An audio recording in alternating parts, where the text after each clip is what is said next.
Hello बच्चों, आप सबका ग्रोथ एकेडमी गुरुजी में स्वागत है। आज हमारा ट्रिग्नोमेट्री का लेक्चर 6 होने वाला है। तो हम लोग स्टार्ट करते हैं। यहाँ पे कह रहा है कि मेजर ऑफ द एंगल। ठीक है। अगर हम लोग एंगल का पहले से बात कर चुके हैं, अगर हमारे पास कोई भी एंगल दिया रहेगा उसका मेजर करने के लिए हम लोग किसका यूज़ करेंगे? डिग्री का यूज़ करेंगे। जैसे हम लोग बोले थे ना, 90 डिग्री, 30 डिग्री या 25 डिग्री। तो इनको हम लोग एंगल को मेजर करने के लिए डिग्री शब्द का यूज़ करते हैं। और यहाँ पे वन राइट एंगल की वैल्यू होती है 90 डिग्री। वन राइट एंगल कहने का मतलब है कि हमारे पास क्या होगा, एक ऐसे ट्रायंगल होगा। ट्रायंगल पे यहाँ पर जो बनेगा हमारे पास वो कैसे बनेगा, अगर 90 डिग्री का बनेगा तब इसे हम लोग क्या बोलेंगे? राइट एंगल ट्रायंगल बोलेंगे। ठीक है ना। क्योंकि कोई एक साइड पर हमारे पास क्या होना चाहिए, 90 डिग्री का एंगल बनेगा तो उसे हम लोग क्या बोलेंगे? Right angle triangle. तो यहाँ पे बन रहा है तो ये हमारे पास क्या होगा? राइट एंगल ट्रायंगल होगा। फिर उसके बाद बात आती है कि 1 डिग्री इक्वल टू कितना होता है? 1 डिग्री इक्वल टू होता है 60 मिनट्स। ठीक है ना। कैसे पढ़ते हैं इसको? 60 मिनट्स। अब यहाँ पे जो ये वन लाइन खींची गई है इसको बोलते हैं प्राइम बोलो या डैश बोलो, जो भी आपका मन हो। तो 1 डिग्री की इक्वल टू क्या होगा? 60 मिनट्स होता है। एंड 1 मिनट इक्वल टू क्या होता है? 60 सेकेंड होता है। ठीक है। अगर 1 डिग्री की बात को समझा जाए, जैसे हमारे पास क्या होता है, घड़ी है। घड़ी में अगर हमारे पास ये बड़ी वाली सुई है, 12 से स्टार्ट होते हुए क्या करें, ये पूरा एक राउंड घुमाए। ठीक है ना। तो हमारे पास क्या होगा, एक एक घंटा कंप्लीट होगा। एक घंटा मतलब 60 मिनट्स कंप्लीट होगा। तो 60 मिनट्स का मतलब होगा तो क्या कि ये हमारे पास पूरा एक चक्कर लगाने पर कितना बनाएगा? 1 डिग्री घूमेगा। ठीक है। एक चक्कर लगाने पर क्या बनाएगा? 1 डिग्री। तो 1 डिग्री इक्वल टू कितना होगा हमारे पास? 60 मिनट्स। ठीक है। फिर बात करता है 1 मिनट। 1 मिनट का मतलब जैसे हमारे पास क्या है कि ये हमारे पास घड़ी है। घड़ी हमारे पास यहाँ पे क्या है, बड़ी वाली सुई 12 पे है और ये हमारे पास है 1। ठीक है ना। अब ये वाली घड़ी हमारे पास कहाँ में पहुंची? यहाँ पे 1 मिनट में पहुंची। यहाँ से यहाँ तक हमारे पास क्या होगा? 1 मिनट की बात किया जाए तो अगर 1 मिनट पे पहुंच रही है तो उसे हम लोग क्या बोलेंगे? 60 सेकेंड। तो 1 मिनट के बराबर क्या होता है? 60 सेकेंड। और 1 डिग्री इक्वल टू क्या होता है? 60 मिनट। अगर डिग्री को सेकंड में कन्वर्ट करना हो तो यहाँ से देखते हैं, 1 डिग्री इक्वल टू हमारे पास क्या होता है? 60 मिनट। और 1 मिनट इक्वल टू क्या होता है हमारे पास? 60 सेकेंड। तो 1 मिनट बराबर 60 सेकेंड है, तो 60 मिनट बराबर कितने सेकेंड हो जाएंगे हमारे पास? 60 × 60 सेकेंड। ठीक है। तो यहाँ से क्या मिल जाएगा? 60 में 60 से मल्टीप्लाई कर देंगे, 36। यहाँ मिल जाएगा सेकेंड। मतलब 60 मिनट बराबर कितने हो जाएंगे? 3600 सेकेंड। और 60 मिनट की वैल्यू क्या होती है? 1 डिग्री। तो 1 डिग्री की वैल्यू कितनी हो जाएगी? 3600 सेकेंड हो जाएगा ये, 3600 सेकेंड। 1 डिग्री इक्वल टू कितना हो जाएगा? 3600 सेकेंड। और 1 डिग्री इक्वल टू 60 मिनट होगा। ठीक है। अब बात आती है कि डिग्री, तो आपको पता चल गया कि 1 डिग्री बराबर 60 मिनट होता है और 1 मिनट बराबर 60 सेकेंड होता है। अब बात आती है, हम लोग कन्वर्ट कर लेते हैं डिग्री से रेडियन की तरफ चलते हैं। क्या करते हैं? डिग्री से रेडियन। अगर हमारे पास कोई डिग्री दिया गया है उसको रेडियन में कन्वर्ट करना हो तो हम लोग क्या करेंगे? अब कोई भी डिग्री दिया गया है, ठीक है ना, हमारे पास क्या है, कोई भी डिग्री दिया गया है, उस डिग्री को रेडियन में कन्वर्ट करने के लिए हम लोग डिग्री में क्या करते हैं? पाई बाई 180 से मल्टीप्लाई कर देते हैं। क्या करते हैं? कोई भी डिग्री दिया गया है, कुछ भी 30, 45, 60, 120, 270, 360, कुछ भी दिया गया है डिग्री में, तो उसको हमको रेडियन में कन्वर्ट करने के लिए हम लोग क्या करेंगे? उसमें पाई बाई 180 से मल्टीप्लाई कर देंगे। तो जो हमारे पास आएगा वो हमारा क्या बनेगा? रेडियन बनेगा। जैसे अगर हम लोग 30 डिग्री की बात की जाए, 30 डिग्री को रेडियन में चेंज करना तो हम लोग क्या करेंगे? पाई बाई 180 से मल्टीप्लाई करेंगे। पाई बाई 180 से मल्टीप्लाई करेंगे तो यहाँ से हमारे पास क्या मिलेगा? ये जीरो से ये जीरो कैंसिल हो जाएगा। 3 × 1 = 1, 3 × 6 = 18। तो यहाँ से क्या मिल जाएगी? Pi by 6। कहने मतलब है कि 30 डिग्री इसको हमारे किस में चेंज हो जाएगा? पाई बाई 6 में। ठीक है ना। 30 डिग्री रेडियन चेंज होकर क्या मिल जाएगा? Pi by 6। ऐसे हम लोग अगर 60 डिग्री की बात किया जाए तो 60 डिग्री हमारी चेंज होगी पाई बाई 3 में। कैसे? 60 में हम लोग क्या करेंगे? पाई बाई 180 से मल्टीप्लाई करेंगे तो जीरो से जीरो कैंसिल होगा। 6 × 1 = 6, 6 × 3 = 18। क्या मिल जाएगा? Pi by 3। तो 60 डिग्री को हम लोग रेडियन में क्या लिख सकते हैं? Pi by 3। फिर इसके बाद आता है, जैसे अब बाई चांस मान लो हमको क्या करना है, किसी भी रेडियन को, जैसे मान लेते हैं डिग्री दी गई है, पहले डिग्री हम लोग थोड़ा सा इससे बड़ा लेते हैं 90 तक। देखिए 60 का π/3 होता है, 45 का π/4 होता है, एंड 90 डिग्री का हमारे पास मिलता है π/2। अब इनसे बड़ी वैल्यू हमारे पास मिली, उनको डिग्री में चेंज करना हो तो कैसे करेंगे? जैसे कभी कभार यूज आ जाता है 135 डिग्री का। 135 डिग्री का अगर हम लोग रेडियन में चेंज करेंगे तो π/180 से डिवाइड करेंगे, तो यहाँ से क्या हो जाएगा? 5 2 जा एंड 5 7 जा ना 27। फिर यहाँ क्या मिल जाएगा? 5 3 जा 5 ये 15, 15 छः, फिर 5 छः 30। फिर यहाँ क्या करते हैं? 9 3 27, 9 चौक 36। तो 135 डिग्री को अगर रेडियन में चेंज करें तो क्या लिख सकते हैं? 3π/4। 135 डिग्री को रेडियन में चेंज करे पे क्या लिखेंगे? 3π/4। ऐसे अगर हम लोग 260 डिग्री की बात किया जाए, 260 में 360 डिग्री की बात किया जाए, तो 360 को हम लोग क्या लिख सकते हैं? π/180। यहाँ से क्या हो जाएगा? 0 0 कैंसिल, और फिर यहाँ से क्या मिल जाएगा हमारे पास? 18 91, 18 दूना 36। क्या मिल जाएगा यहाँ पे? 2π। मतलब 360 डिग्री को हम लोग अगर रेडियन चेंज करें तो क्या लिखेंगे? उसको 2π लिखेंगे, राइट। तो ये हमारे पास हुआ कि कोई भी डिग्री दिया जाएगा, डिग्री को रेडियन में चेंज करो तो हम लोग नॉर्मली क्या करेंगे? π/180 से मल्टीप्लाई कर देंगे, तो हमारे पास क्या बन जाएगा? डिग्री से रेडियन। अब इसी का हम लोग क्या करते हैं? इनवर्स पार्ट चलते हैं। इनवर्स पार्ट कहने का मतलब है रेडियन से अगर हमको डिग्री में चेंज करना हो तब हम लोग क्या करेंगे?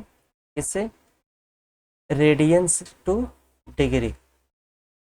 अब रेडियन से डिग्री में सॉल्व करने के लिए हमारे पास क्या करेंगे? जो हम लोग π/180 कर रहे हैं तो उसको क्या कर देंगे? इसका उल्टा कर देंगे, 180/π कर देंगे। जैसे हम पर रेडियन में से क्वेश्चन दिया जाएगा, जैसे दे दिया कितना?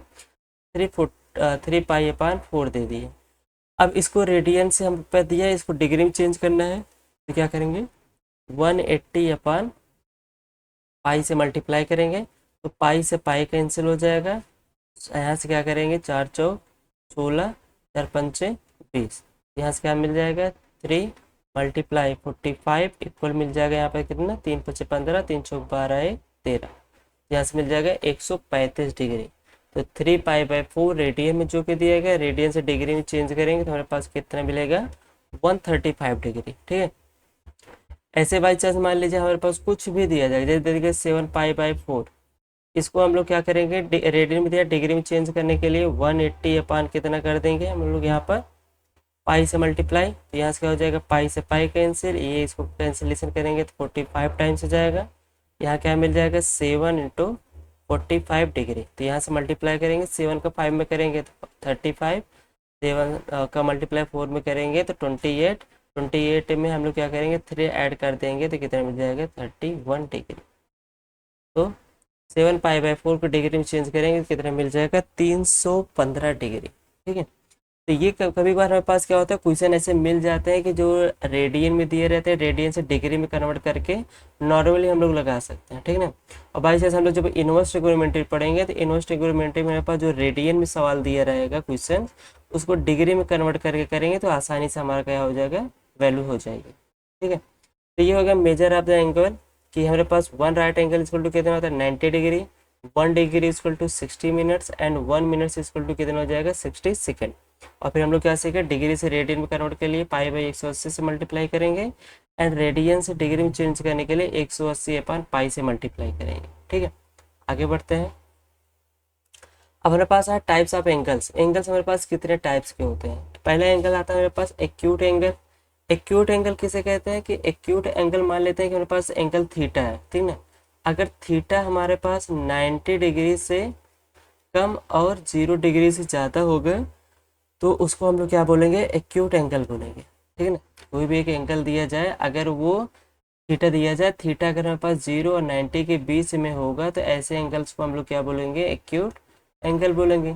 फिर राइट एंगल आता है, अगर हमारे पास थीटा की वैल्यू 90 डिग्री के इक्वल हो जाएगी तो उसे हम लोग क्या बोलेंगे? एक्यूट एंगल बोलेंगे। थीटा इक्वल टू क्या हो जाए?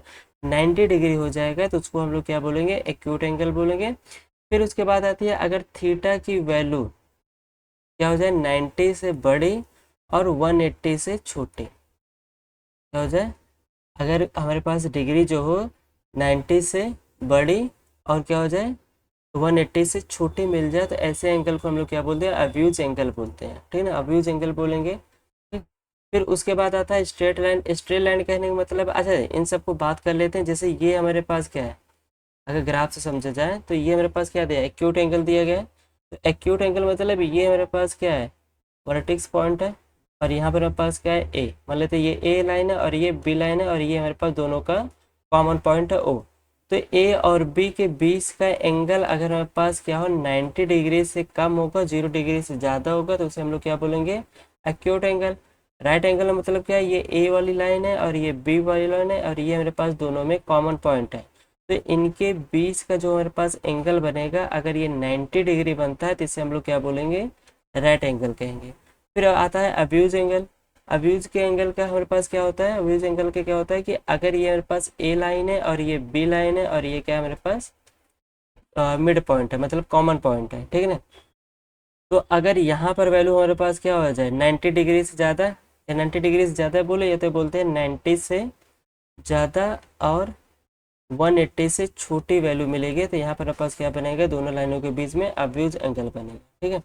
फिर उसके बाद आती है स्ट्रेट लाइन। स्ट्रेट लाइन में क्या होता है कि एक सीधी रेखा होती है, अगर हम लोग यहाँ से स्टार्ट होकर के घुमा करके फिर इसी लाइन पर एंगल बना दें, तो यहाँ पर हमारे पास क्या बनेगा, स्ट्रेट लाइन बनेगा। तो इस स्ट्रेट लाइन में एंगल कितना है, तो 180 डिग्री होता है। तो यहाँ पर स्ट्रेट लाइन है, तो इस स्ट्रेट लाइन का अगर हम लोग यहाँ से लेकर के पूरा फिर इसी लाइन पे टच करा दिया जाए, तो यहाँ पर हमारे पास क्या बनेगा, 180 डिग्री बनेगा। फिर क्या करते हैं हम लोग, इस 180 डिग्री को 90 डिग्री और घुमाते हैं। क्या करते हैं, 180 यहाँ से देखिए, यहाँ से यहाँ तक घुमाएंगे तो ये बनेगा 90 डिग्री का एंगल। फिर 90 डिग्री और घुमाएंगे तो यहाँ पे बनेगा स्ट्रेट लाइन, और फिर 90 डिग्री और यहाँ से यहाँ तक घुमाएंगे तो ये हमारे पास क्या बनेगा, रिफ्लेक्स। क्या बनेगा, रिफ्लेक्स एंगल बनेगा। रिफ्लेक्स एंगल का मतलब होता है कि ये एंगल हमारे पास क्या होता है, 180 से ज़्यादा और 270 से कम।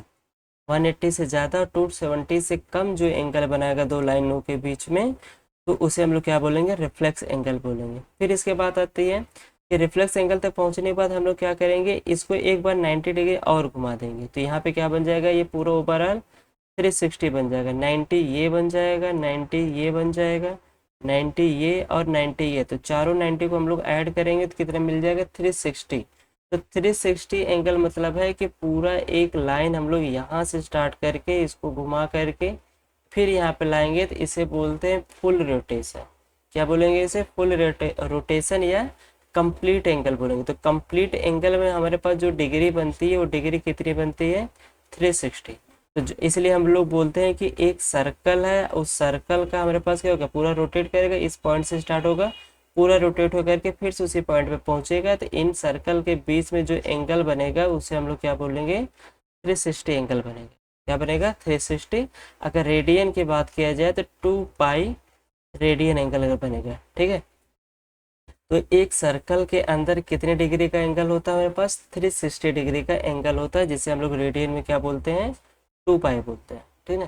तो इतने ही टाइप का, अब हम लोग इसमें बार बार जितनी बार मन करे उतनी बार हम लोग घुमाते चले जाएंगे, उतने एंगल्स हमारे पास 90 90 90, या जिस एंगल के हिसाब से हम लोग घुमाएंगे एंगल, तो उतना ही हमारा क्या होता है, बनता जाएगा। तो सर्कल में कितने एंगल हो गए देते हैं, फिर से बता देते हैं, 360 हो गए, ठीक है। 360 को हम लोग क्या बोलते हैं, कंप्लीट एंगल बोलेंगे या तो फुल रोटेशन बोलेंगे, ठीक। तो ये हमारे पास क्या होगा, टाइप्स ऑफ एंगल्स होंगे। आगे बढ़ते हैं। अब बात आती है domain and range of trigonometric functions table. अब कोई भी हमारे पास ट्रिग्नोमेट्रिक फंक्शन देगा, अगर उसका डोमेन और रेंज की बात कर लिया जाए, डोमेन का मतलब होता है कि वैल्यू हम लोग कहाँ से उठा रहे हैं, ठीक है। और रेंज का मतलब कि वैल्यू हमारी कहाँ तक का ही जा रहा है। जैसे बात कर लिया जाए कि हम लोग घर से कहाँ जाएंगे, घर से निकलेंगे तो घर हमारे पास क्या बनेगा, घर हमारा क्या बनाएगा, डोमेन बताया गया। तो घर से अगर हम लोग स्कूल की तरफ जा रहे हैं, तो घर से स्कूल से रास्ते में जाते वक्त हम लोग सिर्फ कहाँ पहुँचेंगे, स्कूल पहुँचेंगे। तो स्कूल ही हमारा क्या होगा, रेंज होगा। स्कूल ही हमारा क्या होगा, रेंज। अब उस रेंज के बाहर हमको नहीं जाना, ठीक है। जैसे अगर मान लीजिए आपका कोई भी होम टाउन है, होम टाउन का मतलब कोई भी एरिया का नाम होगा, तो वो होम टाउन आपका बस उतनी ही एरिया का होगा, ठीक है ना। जैसे अगर हम लोग इंडिया की बात किया जाए, तो हमारा जो विदाउट अगर हम लोग पासपोर्ट का घूमा जाए, तो इंडिया में हम लोग क्या कर सकते हैं, पूरे इंडिया में घूम सकते हैं विदाउट पासपोर्ट का, ठीक ना। तो हमारे पास जो रेंज बन रहा है बिना पासपोर्ट के घूमने का, तो हमारे पास क्या बन रहा है, इंडिया ही बन रहा है, ठीक। तो ऐसे ही डोमेन हमारा क्या हो जाएगा, हाउस हो जाएगा, जहाँ हम लोग रहेंगे, तो यहाँ से हम लोग जहाँ तक जाएंगे बस उसी रेंज तक रहेंगे, तो उसको हम लोग क्या बोलेंगे, रेंज बोलेंगे, ठीक। तो ऐसे हम लोग साइन थीटा की बात कर लेते हैं। तो साइन थीटा की वैल्यू हम लोग क्या करेंगे, पूरे आर में से उठाएंगे, ठीक है। साइन थीटा के लिए हम लोग क्या करेंगे, पूरे आर में से वैल्यू, थीटा की वैल्यू हम लोग कहाँ रखेंगे, पूरे आर से वैल्यू रखेंगे। लेकिन इस पूरे साइन थीटा का रेंज हमारे पास क्या बनेगी, क्लोज इंटरवल -π1 से +1 तक। पहले बात कर लेते हैं क्लोज इंटरवल और ओपन इंटरवल क्या होते हैं। यहाँ पे बात कर लेते हैं पहले क्लोज इंटरवल।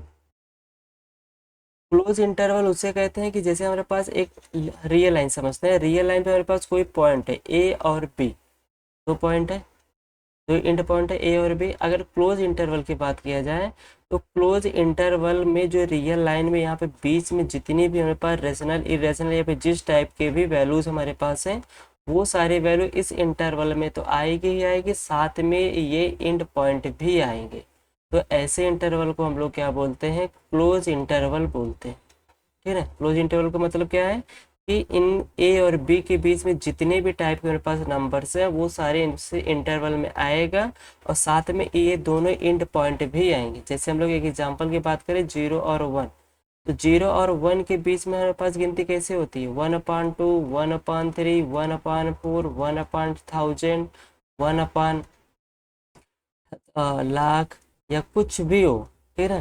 तो ये सारी वैल्यू हमारे पास क्या है, 0 और 1 के बीच में आएगी। तो ये सारी वैल्यू इस टाइप की जितनी भी होगी रेशनल या इरेशनल टाइप का, वो सारी वैल्यू आएंगी, साथ में 0 और 1 भी हमारे क्या होगा, इस इंटरवल में आएगा। तो उससे हम लोग क्या बोलते हैं, क्लोज इंटरवल बोलते हैं। फिर इसी के साथ आता है एक ओपन इंटरवल। ओपन इंटरवल क्या होता है, ओपन इंटरवल और क्लोज इंटरवल में बेशक बस एक ही अंतर है, ठीक ना। क्या है, एक ही अंतर है कि क्लोज इंटरवल में एंड पॉइंट भी आते हैं और अंदर के जितनी पॉइंट्स हैं वो सारे भी आते हैं। बस ओपन इंटरवल में क्या आता है, ओपन इंटरवल में बीच के जितने पॉइंट्स हैं वो सभी आएंगे, बस एंड पॉइंट जो हमारे पास स्टार्टिंग और लास्ट ए और बी है, ये पॉइंट्स हमारे पास नहीं आएंगे। तो इसको हम लोग क्या बोलेंगे, ओपन इंटरवल बोलेंगे। ए और बी नहीं आएंगे इस इंटरवल में, बाकी इनके बीच के जितने भी पॉइंट्स हैं वो सब हमारे क्या होंगे, इस इंटरवल में आएंगे। तो उसे हम लोग क्या बोलते हैं, ओपन इंटरवल बोलते हैं, ठीक है। जैसे हम लोग क्या बात करें, जैसे 0 और 1 की बात करें, तो इस इंटरवल में अगर 0 और 1 रख रहे हैं, तो इस इंटरवल में जो 0 और 1 के बीच में जितने भी रेशनल या इरेशनल जिस टाइप के भी नंबर्स हैं वो सारे आएंगे। बस कौन कौन से नहीं आएंगे, 0 नहीं आएगा और 1 नहीं आएगा। जिस पर ये वाला निशान आता है उन पर क्या होगा, वो वाले पॉइंट्स नहीं आएंगे, बाकी बीच के सभी पॉइंट्स आएंगे। और जिस पे हम लोग बड़े वाले ब्रेकर्स का यूज़ करते हैं, तो इसमें एंड पॉइंट्स भी आते हैं और इनके बीच के जितने भी पॉइंट्स होते हैं वो सारे आते हैं। उनको हम लोग क्या बोलते हैं, क्लोज इंटरवल। और ऐसे इंटरवल को हम लोग क्या बोलते हैं, ओपन इंटरवल, ठीक है। अभी आप सबको close interval, interval, open interval समझ में आया होगा। अब यहाँ पे बात करते हैं डोमेन पर। डोमेन में कह रहा है कि अगर हम साइन थीटा का ट्रिग्नोमेट्रिक फंक्शन ले रहे हैं, तो इसका डोमेन हमारे पास क्या मिलेगा, पूरा आर होगा। आर से वैल्यू हम लोग थीटा पे यहाँ पे रखेंगे, जिससे साइन थीटा की वैल्यू मिलेगी। तो साइन थीटा की वैल्यू हमारी क्या होती है, -1 से 1, मतलब क्लोज इंटरवल -1 से +1 के बीच की वैल्यू होती है, ठीक है ना। 1 और -1 के बीच के यहाँ पे जितने भी पॉइंट्स होंगे वो सारे वैल्यू हमारे पास क्या बनेगा, साइन थीटा का रेंज बनेगा। और साथ में -1 और +1 भी हमारे क्या बनेगा, साइन थीटा का रेंज में इंक्लूड हो जाएंगे। फिर ऐसे कास थीटा की बात किया जाए, कास थीटा में भी क्या होता है, हम लोग पूरे आर पे बात करते हैं। पूरे आर से वैल्यू उठाएंगे, पूरे आर की वैल्यू हम लोग यहाँ पर थीटा के स्थान पे रखेंगे, तो उसका भी इंटरवल हमारे पास रेंज क्या बन जाएगा, इंटरवल में -1 से +1 में, जो कि क्या बनाएगा, क्लोज इंटरवल बनाएगा, ठीक है। फिर ऐसे बात करते हैं टेन थीटा के।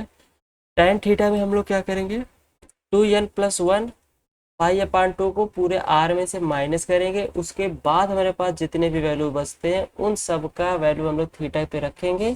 तो वहां से रेंज हमारे पास क्या बनेगा, -1 से +, मतलब पूरे के पूरे आर ही हमारे क्या होगा, टेन थीटा का रेंज बनेगा। देखिए ये सारी चीजें इंपॉर्टेंट है, इसमें ऐसा हम कोई भी चीज नहीं बोल सकते कि साइन आप पास और tan याद कर लीजिए।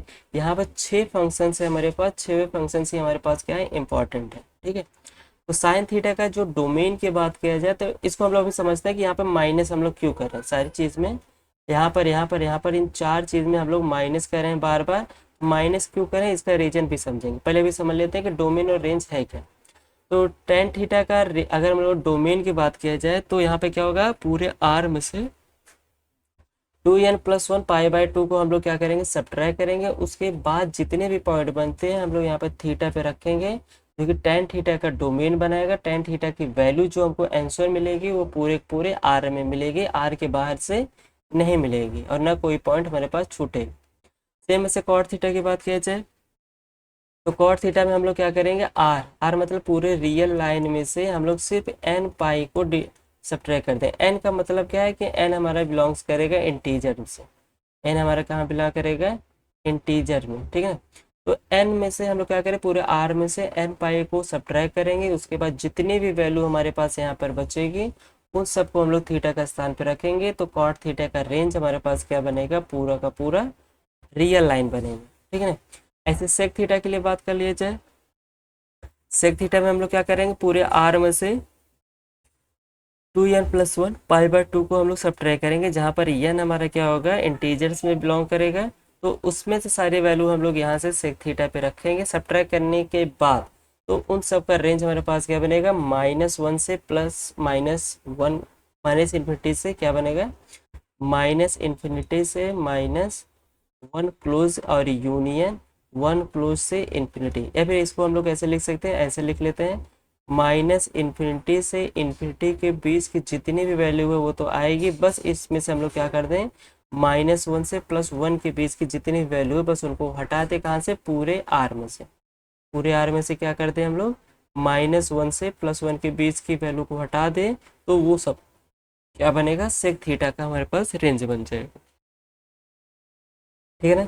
ऐसे कॉसेक थीटा, कॉसेक थीटा में हम लोग क्या करते हैं, आर में से एन पाई को सब्ट्रैक्ट कर देंगे। तो जो वैल्यू बनेगी वो हमारी वैल्यू क्या बनेगी, माइनस इन्फिनिटी से प्लस इन्फिनिटी के बीच की वैल्यू बनेगी। बस इसमें से क्या कर देना है, ओपन इंटरवल -1 से +1 के बीच की वैल्यू को हटा देना। मतलब पूरे आर में से क्या करेंगे, -1 से +1 के बीच की वैल्यू को सब्ट्रैक्ट कर देंगे। तो जो वैल्यू जितनी बचेगी वो सब हमारे क्या होगा, कॉसेक थीटा का रेंज हो जाएगा, ठीक है ना।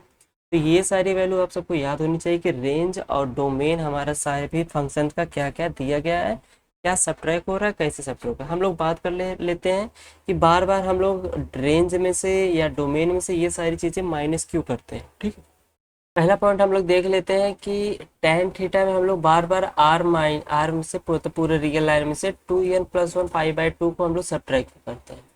अच्छा, उससे पहले एक चीज़ समझते हैं कि ये डोमेन में हम लोग पूरे आर में से वैल्यू उठा रहे हैं, तो रेंज में -1 से +1 के बीच की वैल्यू ही क्यों आ रही है, ठीक है ना।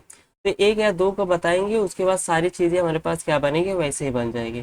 तो अगर हम लोग पहला टॉपिक उठाते हैं साइन थीटा के लिए, तो साइन थीटा के लिए हमारे पास जो भी बन रहा है वो डोमेन क्या बन रहा है, आर बन रहा है, और रेंज हमारे पास क्या बना है, -1 से +1।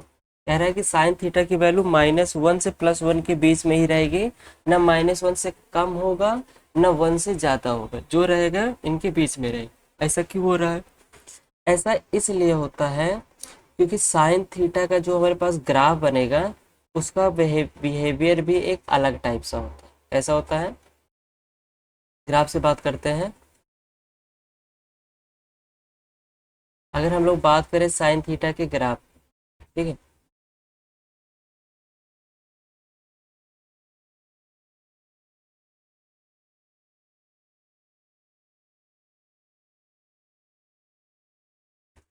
अगर साइन थीटा के ग्राफ की बात किया जाए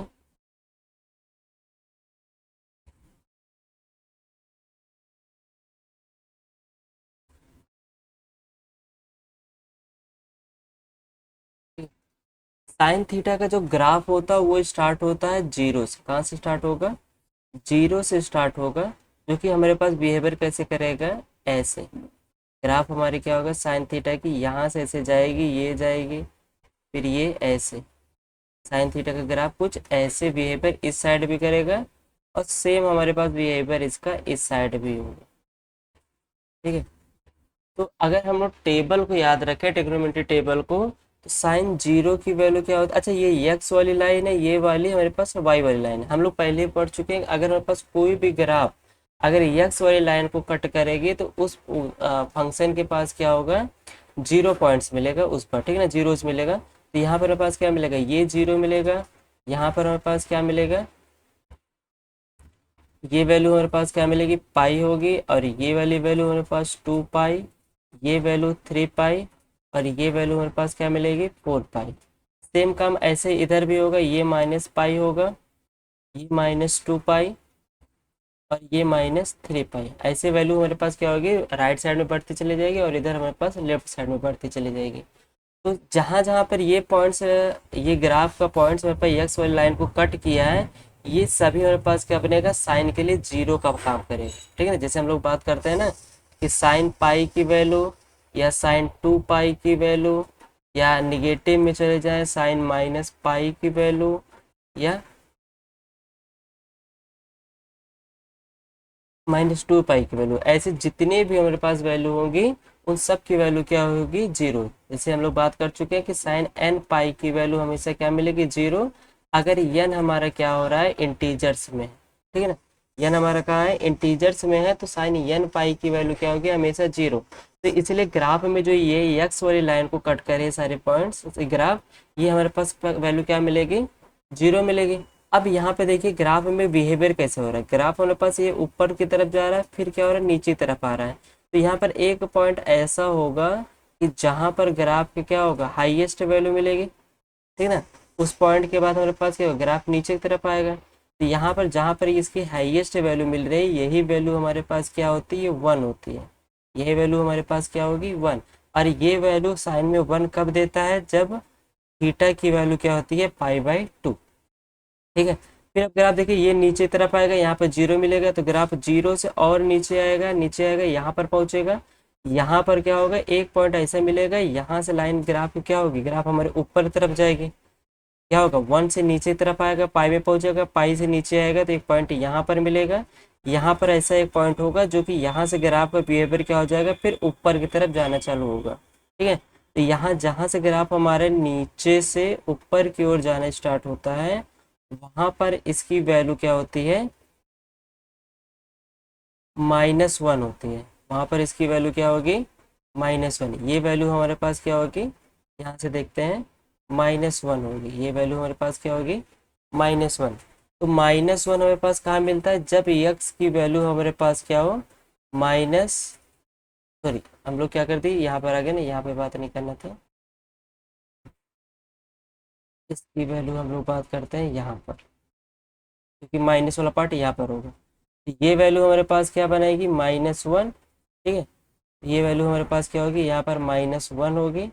-1 हमारे पास वैल्यू साइन में -1 कब होता है, जब पाई थीटा की वैल्यू -पाई/2 होती है, ठीक है ना। जब थीटा की वैल्यू क्या होगी, -पाई/2 होगी, तो साइन थीटा की वैल्यू क्या हो जाएगी, -1।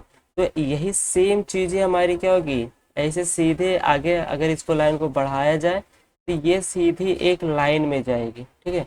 यहाँ पे हम लोग साइन एक्स का ग्राफ ठीक से नहीं बना पाए, लेकिन ये सारी चीज़ें क्या होगी, ऐसे ही नीचे जाएगी, और यहाँ से क्या होगी, ये सारी चीज़ें ऐसे ऊपर +1 से जाएगी, ठीक है ना। तो साइन एक्स का जो हाईएस्ट ग्राफ ऊपर तक जाएगा सिर्फ +1 तक जाएगा, लोवेस्ट ग्राफ हमारा कहाँ जाएगा, सिर्फ -1 तक जाएगा।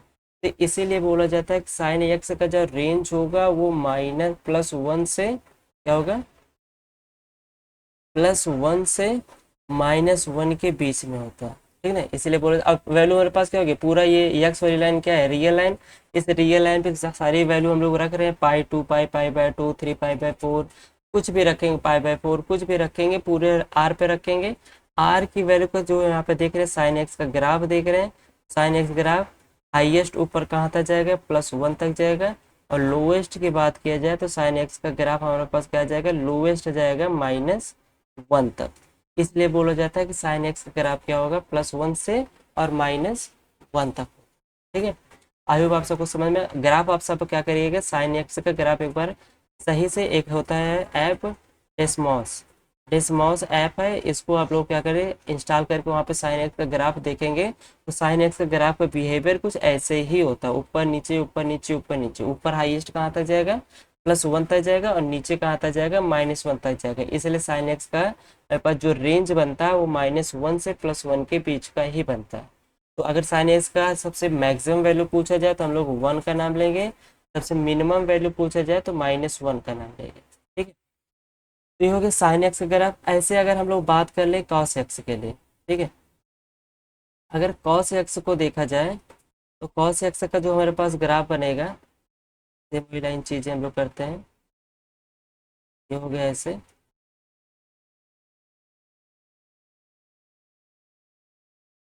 ये ऐसे, ठीक।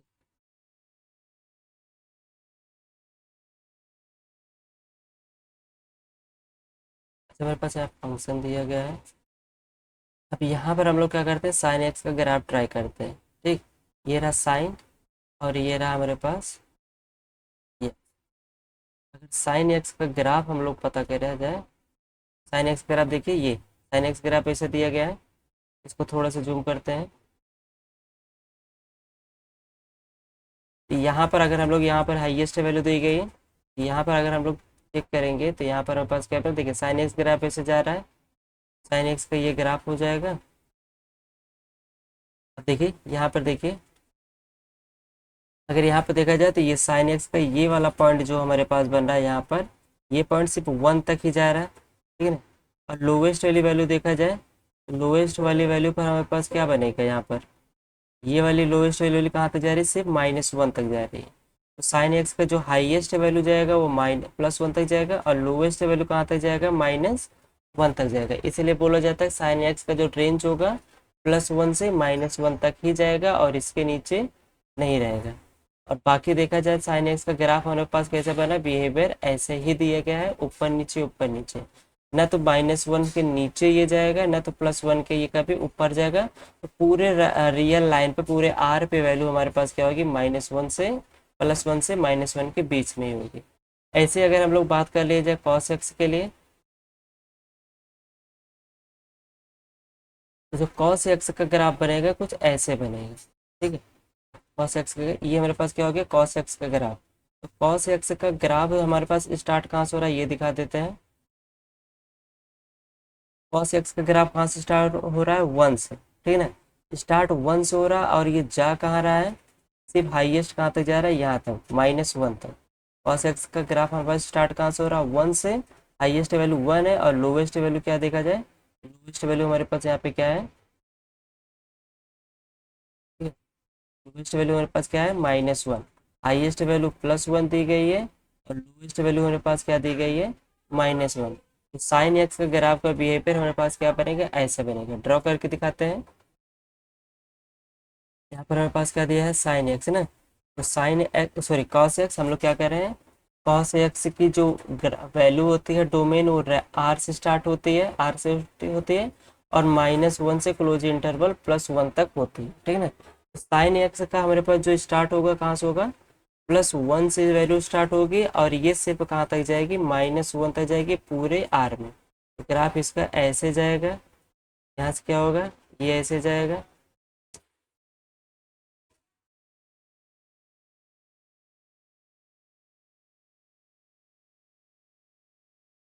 ठीक है, कहाँ से एक्स ग्राफ ऐसे स्टार्ट होगा, यहाँ से ऐसे जाएगा, ऐसे जाएगा, फिर ऐसे, फिर ऐसे। सेम का हमारे पास कहाँ से एक्स माइनस की तरफ भी जाएगा, ये ऐसे जाएगा, ऐसे और ऐसे। तो इसलिए बोला जाता है कि साइन कॉस एक्स हमारे पास क्या होगा, -1 के नीचे नहीं जाएगा। ग्राफ में मेरे गया, लेकिन ग्राफ ऐसा नहीं होगा, लेकिन बिहेवियर ऐसा ही है। और कॉस एक्स के क्या होगा, एकदम ऊपर जाएगा, ठीक है ना।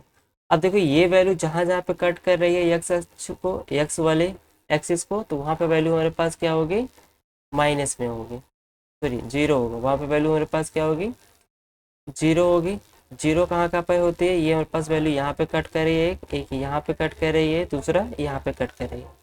तो कास यक्स जो है कहाँ पे जीरो देता है, π/2 पे पहला नंबर। ये हमारे पास क्या बनेगा, लोवेस्ट वैल्यू हमारे पास कास यक्स के कहाँ पे मिलती है, पाई पे मिलती है। फिर ये हमारे पास क्या होगा, 3π/2, और कास एक्स की हाईएस्ट वैल्यू हमारे पास कहाँ पे मिलेगी, 2π पे मिलेगी। और ये हमारे पास क्या होगी, ये 3π/2 और ये हो जाएगा 5π/2। सेम काम ऐसे इधर भी होगा, तो ये हमारे पास -π/2 बनेगा, ये वैल्यू बनेगी हमारे पास क्या -π, और ये वाली वैल्यू हमारे पास क्या बनेगी माइनस में 3π/2। ऐसे ऐसे हमारे पास लेफ्ट साइड बढ़ता चला जाएगा। तो cos x का जो हाईएस्ट वैल्यू है वो हमारे पास क्या है +1, और लोएस्ट वैल्यू हमारे पास क्या है जिसको बोलते हैं हम लोग मिनिमम वैल्यू, वो कितनी है -1। तो cos x का ग्राफ का बिहेवियर भी ऐसा होगा कि रेंज इसका क्या होगा +1 से -1 के बीच में होगा। ठीक है, अब बात करते हैं कि cos x और sin x हमारे पास 0 कब कब होते हैं। ठीक है, इसकी भी बात कर लेते हैं। पहली बात तो कहाँ से हमको साइन एक्स का स्टार्ट करते हैं। अगर साइन एक्स को देखा जाए, साइन एक्स हम पहले बात कर चुके हैं कि साइन एक्स हमारे पास 0 कब होगा, जब एक्स के स्थान पे हम लोग क्या रखेंगे n π रखेंगे, तो वैल्यू इसकी हमेशा क्या होगी 0। और n हमारा कहाँ बिलोंग्स करना चाहिए इंटीजर्स में। n के स्थान पे आप कोई भी वैल्यू रख देंगे, उसकी वैल्यू साइन n π की वैल्यू हमेशा क्या होगी 0 होगी। ठीक है, ऐसे ही हमारे पास क्या होता है cos x की वैल्यू 0 कब होगी, जब x के स्थान पे हम लोग क्या रख देंगे 2n+1 π/2 रखेंगे, और n हमारा कहाँ बिलोंग करेगा इंटीजर्स में, तब इसकी cos x की वैल्यू क्या होगी हमेशा 0 होगी।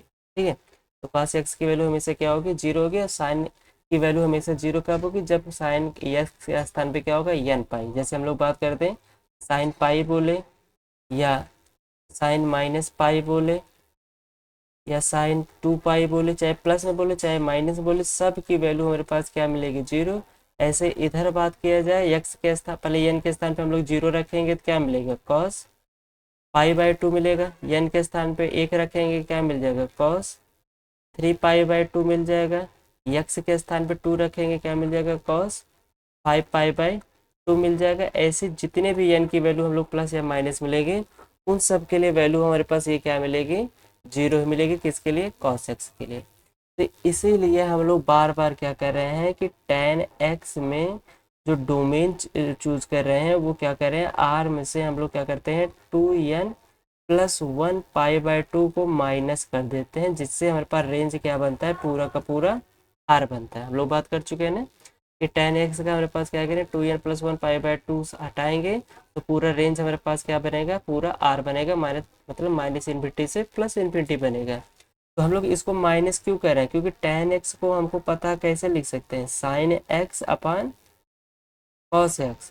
तब जब हमारे पास फ्रैक्शन टाइप का कोई भी चीज़ होता है तो डिनोमिनेटर को हम लोग को ध्यान रहता है कि डिनोमिनेटर कभी भी 0 ना होने पाए। अगर डिनोमिनेटर 0 हो जाएगा तो ये वैल्यू हमारे पास क्या हो जाएगी नॉट डिफाइंड हो जाएगी, वैल्यू हमारे पास क्या होगी नॉट डिफाइंड। इसीलिए cos x को 0 हम लोग नहीं लेके चलेंगे। और cos x हमारे पास 0 कब होता है, जब x के स्थान पर 2n+1 π/2 होता है। तो cos x 0 ना हो, इसलिए हम लोग क्या करते हैं पूरे r में से 2n+1 π/2 को हटा देते हैं, सब्ट्रैक्ट कर देते हैं, जिससे ये वैल्यू हमारे पास डिफाइंड ना होकर के ओनली डिफाइंड पर हो जाए, तभी हमारे पास क्या होगी इसकी वैल्यू मिल पाएगी। ठीक, ऐसे ही हम लोग क्या करते हैं कॉट को भी देखते हैं। तो cot x का मतलब क्या होता है cos x बटे sin x। डिनोमिनेटर इसमें भी 0 नहीं करना है, तो sin x को हमको क्या करना है 0 के बराबर नहीं लाना है। तो sin x 0 के बराबर नहीं लाना है, तो x के स्थान पे हम लोग क्या करना है n π जैसे वैल्यू जितनी आती है उनको सब्ट्रैक्ट करना पड़ेगा। कहाँ पर पूरे r से, पूरे r में से n π वाले वैल्यू को हम लोग क्या कर देंगे सब्ट्रैक्ट कर देंगे। तो sin x हमारे पास क्या होगा कभी भी 0 नहीं होगा। ऐसे cos x में क्या करेंगे r में से हम लोग 2n+1 π/2 वाली वैल्यू को सब्ट्रैक्ट कर देंगे, जिससे cos x क्या होगा कभी 0 नहीं होगा। तो इसलिए आराम से ये फंक्शन हमारे पास क्या हो जाएगा डिफाइन हो जाएगा tan के लिए भी और cot के लिए। सेम ऐसा हमारे पास होता है cosec के लिए। cosec x का मतलब क्या है 1/sin x। sin x को हमको क्या करना है 0 नहीं रखना है, 0 नहीं रखना है, तो इसका मतलब x की वैल्यू हमको n π नहीं रखना है। ऐसे sec x है, sec x को मतलब क्या होता है 1/cos x। cos x में x की वैल्यू हमें क्या नहीं रखना है, cos x में हमको 2n+1 π/2 को नहीं रखना है। इसलिए किस लिए नहीं रखना है, क्योंकि हमको इसको नॉन जीरो बनाना है, cos x को 0 के बराबर नहीं लाना है, जिससे हमारा पास फंक्शन क्या हो जाए अच्छे से डिफाइन हो जाए। इसीलिए हम लोग बार बार क्या कर रहे हैं कि यहाँ पर tan x में डोमेन में 2n+1 π/2 सब्ट्रैक्ट कर दे रहे हैं, कॉट में एन पाई सब्ट्रैक्ट कर दे रहे हैं, सेक में 2n+1 पाई बाय 2 और कॉसेक में एन पाई को सब्ट्रैक्ट कर रहे हैं, ठीक है ना। अब बात आती है जब हम लोग बार बार इसमें से ये सारी चीज़ें हटा दे रहे हैं, जैसे यहाँ पर देखिए सेक वाले में हटा दे रहे हैं, तो जो सेक का रेंज बन रहा है, सेक का रेंज क्या बन रहा है, माइनस इन्फिनिटी से प्लस इन्फिनिटी में हम लोग ओपन इंटरवल -1 से 1 को सब्ट्रैक्ट कर दे रहे हैं, ठीक है ना। किस लिए सब्ट्रैक्ट कर दे रहे हैं, क्योंकि हम लोग यहाँ पर जो सेक कॉस एक्स में 2n+1 पाई बाय 2 वाली वैल्यू हटा दे रहे हैं, तो जब हटा देंगे तो यहाँ से मेरे पास क्या है, ये है -1, ये रहा +1, ये रहा 0, और यहाँ क्या है माइनस इन्फिनिटी, और ये रहा क्या प्लस इन्फिनिटी।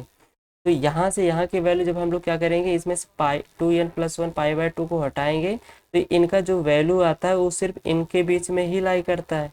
तो ये वैल्यू हम लोग इसमें से हटा दे रहे हैं, तो इनका जो रेंज बनेगा, कॉस एक्स का जो रेंज बनता है क्या बनता है, -1 से +1 के बीच में बनता है। तो ये चीज़ें हमारी वैल्यू होती है, तो इसको हम लोग क्या करते हैं, हटा दे रहे हैं, तो जिससे ये वाली वैल्यू हमारे पास इसमें इंक्लूड नहीं होगी, तो इसलिए इसका जो हमारे पास सेक एक्स का रेंज बनेगा वो क्या बनेगा, माइनस इन्फिनिटी से प्लस इन्फिनिटी में सिर्फ -1 से ओपन इंटरवल के साथ -1 से +1 के बीच की वैल्यू को हटा देंगे, जिससे आसानी से हमारे पास क्या बन जाएगा, इसका रेंज बन जाएगा। ऐसे कॉसेक एक्स में भी क्या करते हैं हम लोग, -1 से +1 के बीच का ओपन इंटरवल के साथ वैल्यू हटा देंगे, तो रेंज हमारे पास आसानी से डिफाइन हो जाएगा। समझ में आया क्या कर रहे हैं, तो फिर से एक बार बता देते हैं कि हम लोग क्या किए हैं, रेंज में बताते हैं, क्योंकि रेंज हमारे पास ज़्यादा इंपॉर्टेंट है। हम लोग साइन में से एन पाई वाले वैल्यू हटा दे रहे हैं, क्योंकि साइन में एन पाई की वैल्यू क्या होती है, -1 से +1 वाली वैल्यू ही होती है। इसीलिए रेंज में हमारे पास वो क्या हो रहा है, पूरे आर में से -1 से +1 वाली वैल्यू हट जा रही है, ठीक है। क्यों, क्योंकि साइन में क्या होती है कि एन पाई वाली वैल्यू की रेंज हमारे पास क्या बनेगी, -1 से 1 के बीच की टाइप का बनेगा। तो इसको हम लोग वहाँ से हटा रहे हैं डोमेन में से, तो रेंज में से इसकी सारी वैल्यू जो मिलेगा वो हमारे पास क्या हो जाएंगे, हट जाएंगे, ठीक है। आई होप आप सबको ये चीज़ समझ में आया होगा। आगे बढ़ते हैं। अब देखिए हमारे पास नया फार्मूला बन रहा है कि फॉर ट्रांसफॉर्मेशन ऑफ सम और डिफरेंस इनटू प्रोडक्ट्स, ठीक है ना। अगर हमसे बोले साइन a प्लस बी या sine x plus Y plus sine x minus Y की वैल्यू क्या होगी, तो हम लोग बोलेंगे 2 sine x into cos Y, या फिर पूछा जाएगा कि 2 साइन x। देखिए x के स्थान पर a भी पूछ सकता है, b भी पूछ सकता है। क्या पूछेगा, 2 sine a into cos b का फार्मूला क्या होता है, तो हम लोग बोलेंगे साइन a प्लस बी, और क्या बोलेंगे साइन a माइनस बी। क्या बोलेंगे, 2 साइन a प्लस बी की वैल्यू क्या होती है, तो हम लोग क्या बोलेंगे sine a plus B plus sine a minus B. ऐसे ही कॉस के लिए 2 cos a into sine B का फार्मूला क्या होता है, sine a plus B minus sine a minus B, ठीक है ना। ऐसे इसके लिए अब ये चीज़ें आती कैसे, हम एक बताते हैं, बाकी आप सब ट्राई करिएगा। हम लोग पहले पढ़ चुके हैं कि साइन a प्लस बी या साइन x प्लस वाई का फार्मूला क्या होता है। अगर साइन x प्लस वाई का फार्मूला देखा जाए तो क्या होगा, साइन x कॉस वाई, फिर क्या बनेगा plus cos x sine Y, ये बन जाएगा। फिर इसके बाद हमारे पास क्या बनेगा, साइन x माइनस वाई, ये दिया गया, तो साइन x माइनस वाई का फार्मूला क्या हो जाएगा, sine x cos Y minus cos x into sine Y. दोनों को हम लोग क्या किए हैं, ऐड किए हैं, इन दोनों को क्या किए हैं, ऐड किए हैं। तो यहाँ पे दोनों को ऐड करेंगे, यहाँ से क्या मिल जाएगा, sine x plus Y plus sine x minus Y. तो जब ऐड करेंगे तो ये दोनों हमारे पास कैंसिल हो जाएगा, बचेगा क्या, सिर्फ साइन एक्स कास वाई, साइन एक्स कास वाई, मतलब 2 टाइम्स साइन एक्स कास वाई, ये वैल्यू मिल जाएगी। तो ये हमारी वैल्यू अब क्या मिल जाएगी, आर एच एस मिल जाएगा। तो लेफ्ट हैंड इक्वल टू क्या हो गया, आर राइट हैंड, ठीक है ना। तो ऐसे हम लोग इसमें भी करेंगे, जब इन दोनों को सब्ट्रैक्ट करेंगे तो ये वाली वैल्यू हमारे पास कैंसिल हो जाएगी, ये वाली माइनस वाली वैल्यू क्या हो जाएगी प्लस, तो ये वाली वैल्यू 2 टाइम्स मिल जाएगा। यहाँ पे क्या करेंगे, cos x प्लस वाई और cos x माइनस वाई को वैल्यू करेंगे, तो यहाँ पे फिर उसको भी ऐड करेंगे तो ये वैल्यू मिलेगी, सब्ट्रैक्ट करेंगे तो ये वाली वैल्यू मिलेगी, ठीक है ना। तो आई होप आप सबको ये समझ में आया होगा। ये सब याद करना है, ये सभी के सभी हमारे लिए क्या है, इम्पॉर्टेंट है। इस पर बेस्ड हमारे पास एनडीए में क्वेश्चन पूछे ही जाते हैं, ठीक है। तो हमारे पास क्या हो गया, ये पहला हो गया। इसके बाद का हमारे पास क्या बन रहा है, अगर हमारे पास वैल्यू पूछ गया sine x plus sine y, क्या पूछ लिया गया, sine x plus sine y पूछ लिया गया, तो इसके लिए फार्मूला होता है two sine x plus y upon two क्या होगा, two sine x plus y upon में two into cos x minus y upon में टू। तो ये वैल्यू किसकी हो जाएगी, sine x plus sine y. X के स्थान पे हम लोग सी भी कोई कोई यूज करता है और कोई कोई ए और बी यूज करता है।